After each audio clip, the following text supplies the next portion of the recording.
Qarabağda balaca bir kənddə dünyaya gəlmişəm və bu bizim kəndimizdir. Əslində müharibəyə qədərki vaxtıdır, indiki durumunu təəssüf ki bilmirəm. Hər kəsin belə deyək də bərabər, hür olaraq yaşadığı, insanların incəsənətə, poeziyaya, musiqiyə çox belə xüsusi önəm verdiyi bir məkan idi. Və eləcə də gözəl, təbiəti gözəl olduğu üçün çoxlu turistlərin axın elədiyi hər zaman bir məkan idi.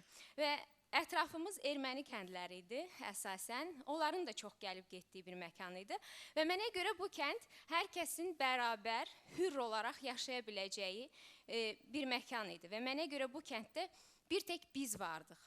Və sonra təəssüf ki müharibə başladı və biz bitdi. Bir biz var idi, bir onlar var idi. Və biz və onlar bir-birimizə nifrət etmək, bir-birimizə pislik eləmək missiyası daşırdıq. Və müharibəni yaşadım, təcrübə elədim bir neçə müddət. Müharibə bir xeyli ağrılı izlər buraxıb yaddaşımda. Onlardan xüsusi bir xatirəmi sizlə paylaşmaq istəyirəm ki, bunun mənə xüsusi bir təsiri olub həyatımda. Xocalı hadisələrindən sonra bizim hər birimizin içində bir xof var idi, bir qorxu var idi. Və bu ölüm qorxusundan çox əsir düşmə qorxusuydu və insanların hər biri buna görə xüsusi narahat idi. Və bir çox ailələr bir tədbirlər görürdü bundan bağlı və xüsusi əl qumbaraları dəbə minmişdi o vaxtı.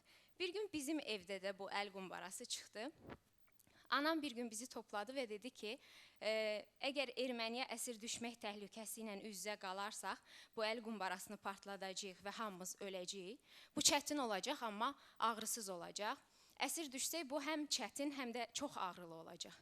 Mənə görə bunu anlamaq çətin idi, uşaq idim mən, amma mən o uşaq dərrakəmlə bunun zəruri olduğunu anlayırdım və bu reallığı qəbul edirdim. Çox şükür ki, biz o ağır acı taleyi yaşamadıq, əsirlik taleyini yaşamadıq.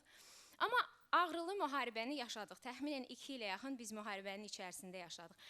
Və biz normal gündəlik həyatımızda yaşamağa çalışırdıq bu dönəmdə. Ən az buna imitasiya edirdik. Məsələn, bu şəkil səhv eləmirəmsə orta şəkildə çəkilmiş bir şəkildə. Yaxınlarda gördüm, mənə çox təsir elədi. Dejavu kimi gəldi mənə, sanki özümü xatırladım. Biz məktəbə gedirdik belə bir vəziyyətdə. Bombalar, raketlər, amma biz yenə də arzularımızdan vaz keçmirdik və təhsil arzumuzu davam elətdirirdik. Və bu müqavimət çox güclü bir müqavimət idi, çünki inanırdıq biz buna. Amma təəssüf ki, sona qədər davam eləyə bilmədi müqavimət və bir gün biz tərk eləməli olduq. Biz Bakıda Sabunçu rayonunda yerləşmişdik. Bizim bir qonşumuz var idi, yaşlı bir qadın idi. 65-70 yaşlarında kimsəsiz bir qadın idi və bilmirəm xoşbəxtlikdənmi, yoxsa bədbəxtlikdənmi bu qadın erməni idi. Və sanki bu taleyin ironiyası idi. Mən bilən zaman ki, bu qadın ermənidir, beynimdə belə bir proqram özüm üçün hazırladım ki, mən bu qadına nifrət eləyəcəm. Çünki o düşməndir, onlar bizə pislik eləyiblər, amma alınmadı. Niyə? Çünki mənim anam hər gün olmasa da həftədə bir neçə dəfə bişirdiyi yeməkdən bu qadına pay verirdi. Və bir gün anamdan soruşdum ki, niyə belə eləyir? O bizə düşməndir, biz ona niyə yaxşılıq eləyirik? Və anam mənə başa düşdüyüm, mənə soruşdu əvvəl ki, niyə o qadın sənə necə pislik eləyib? Mənim cavabım yox idi, çünki qadının şəxsən mənə heç bir pisliyi dəyməmişdi. Və anam mənə başa düşdüyüm şəkildə izah eləməyə çalışdı ki, bir yaşlı kimsəsiz qadına sırf bir etnik qrupa aid olduğu üçün nifrət eləmək, ona pislik eləmək istəyi insanlığa sığmayan bir şeydir. Həyatımda heç bir kitab, heç bir məktəb, heç bir professor, heç bir universitet mənə bunu bu qədər gözəl anlatmamışdı və mən çox xoşbəxt hiss edirəm bugün ki, o yaşımda bunu mənə anam öyrətdi. Və bütün bu keşməkeşli, belə fərqli dəyişən tezlikləri olan həyatın içərisində mən çoxlu suallarım var idi və bu suallar bəzən məni aşırdı.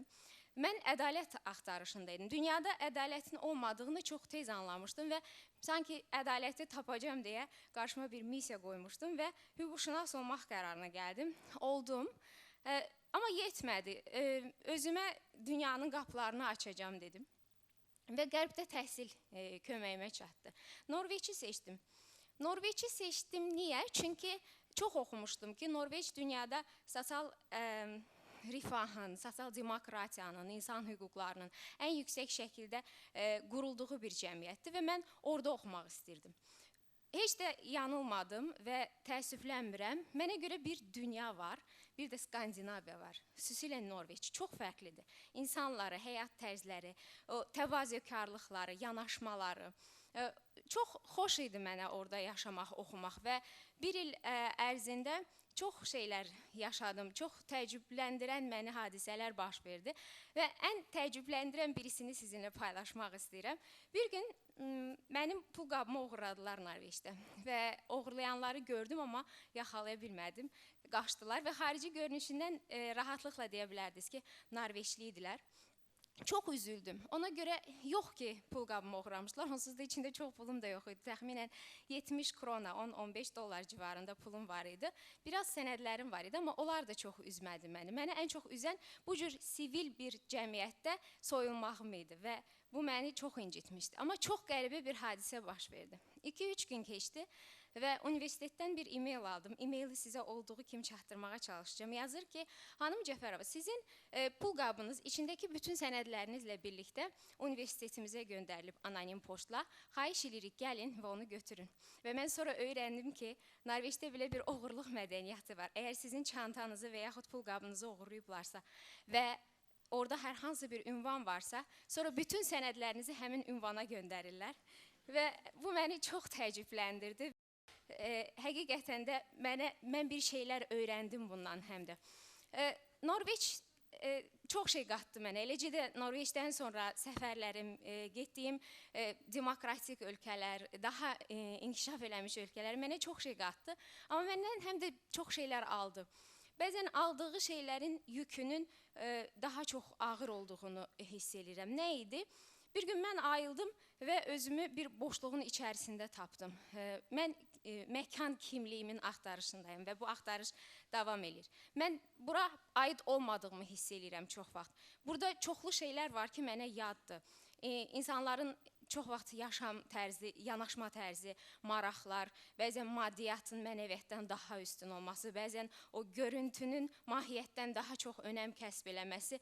Bunlar mənim ideallarıma ziddir, prinsiplərimə ziddir və mənə ziddir. Ona görə bəzən mən burada özümü tapmıram, bir boşluğun içərisindəyim kimi hiss edirəm.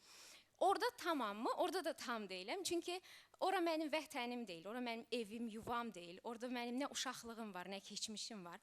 Və orada buranın yükünü daşımaq çox daha ağırdır. Mən çox fikirləşirdim, niyə orada buranın yükü bu qədər ağırdır? Və axırda özümə bir cavab tapdım. Bu mənim kəşf elədiyim bir nəzəriyyə idi.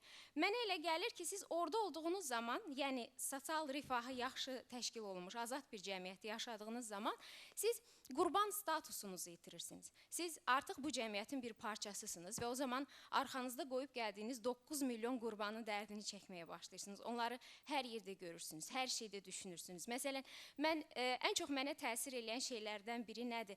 Sizin də hamınız görmüsünüz bunu, inanıram ki. Məsələn, Avropada o yaşlı pensiyaya çıxmış nənələr və babalar var. Pensiyaya çıxıblar, yaxşı pensiya alırlar, əl-ələ veriblər. Ömrünün son illərini gözəl şeylərə həsr eləyirlər, dünyanı gəzirlər. Gözləri belə qayğısızdır bu yaşlı adamların. Mən onları görəndə həmişə vətəndə o bankomat qarşısında boynunu bükən nənələrimizi və babalarımızı xatırlayıram. O mənə çox narahat edir, bu məni çox üzür. Və yaxud da ki, kitabxanada oturmağa tələbə əlindən yer tapmadığımız o universitetləri görəndə qərbdə, vətəndə toz basmış kitabxanaları olan universitetləri xatırlayıram və bu məni çox üzür. Bu çox uzun bir siyahıdır. Məni bu cür gördüyüm və narahat edən çox şeylər var və bu kimlik axtarışında olmaq, məkan axtarışı çox üzücü bir hadisədir, çox fərqli və mən 10 il bundan öncə belə bir boşluq həyatımda düşünə bilməzdim. Bəzən düşünürəm ki, kəşkə daha belə düz bir tezlikləri bu qədər dəyişkin olmayan həyatım olsaydı. Amma sonra da fikirləşirəm ki, nə yaxşı ki, belə bir həyatım olub. Çünki hamısı mənə bir şeylər qatıb. Məsələn, müharibəyə qədər ki, o kəndimiz mənə insanların hamısının bərabər olduğunu, biz olaraq yaşaya biləcəyini öyrətdi. Evimizdəki o əl qumbarası mənə ölümün bəzən yaşamdan, həyatdan daha üstün bir tərcih olduğunu öyrətdi. Və bugün bəzən mənim həyatımda hansısa xırda uğursuzluqlarım olanda və mən ona üzüləndə kəndimizdəki o əl qumbarasını xatırlayıram. o qanlı qadalı müharibə illərində məktəbə getməyim mənə insan arzularının, insan ümidlərinin sonsuz olduğunu, tükənməz olduğunu öyrətdi. Və arzunuz, ümidiniz varsa, bəzən ölümün belə gözlərinin içinə dik baxa biləcəyinizi, müharibə kimi bir iblisin belə gözlərinin içinə dik baxa biləcəyinizi öyrətdi. Anamın o yaşlı erməni qadına kömək etməsi mənə insanlığın hər şeydən üstün bir şey olduğunu öyrətdi və mərhəmətin nifrətdən daha gözəl bir duyğu olduğunu öyrətdi.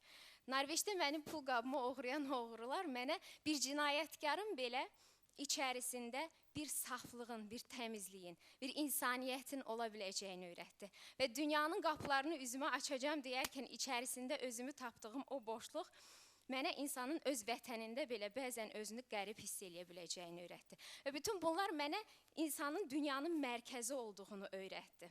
Və hər şey insanın düşüncəsinə bağlıdır, ruhuna bağlıdır. Duyğularımız o qədər dərindir ki, sadəcə onlara yol açmaq lazımdır. O düşüncələrimizi içərisinə saldığımız çərçivələrdən qurtulmaq lazımdır. Mənim bir iş yoldaşım var, fransızdır. Mənə bu yaxınlarda yaxınlaşdı ki, həyat yoldaşı fotoqrafdır və sərgi təşkil edir. O sərgidə şəkil çəkdirmək üçün məni də dəvət eləməyini istəyib. Mən razılaşdım, çünki ideyası çox maraqlı idi sərginin. Hər bir iştirakçıya bir çərçivə verilirdi və o çərçivənin nə olduğunu və o çərçivənin sizin həyatınızdakı yerini müəyyən eləmək sizə bağlı bir şeydir. Bu mənim çərçivəmdir. Mənə görə bu insan düşüncələrinin, duyğularının, sevgisinin, mərhəmətinin, insan azadlığının çərçivəsidir. Və mən bu çərçivəni həyatımda istəmirəm. Ən az bu çərçivədən kənarda yaşamaq istəyirəm. Və mən bir sufi heyranıyam. Sufi deyir ki, insan öz daxili sirlərini bilsəydi, nə xoşbəxtliyi, nə sülhü, nə də içindəki işığı kənarda axtarardı. Mən hər birimizə içimizdəki o sirləri kəşf eləməyi arzulayıram və hər birimizə daxilimizdəki o çərçivəsiz xoşbəxtliyə, sülhə və daxili işığa çatmağı arzulayıram. Dinlədiyiniz üçün təşəkkür edirəm.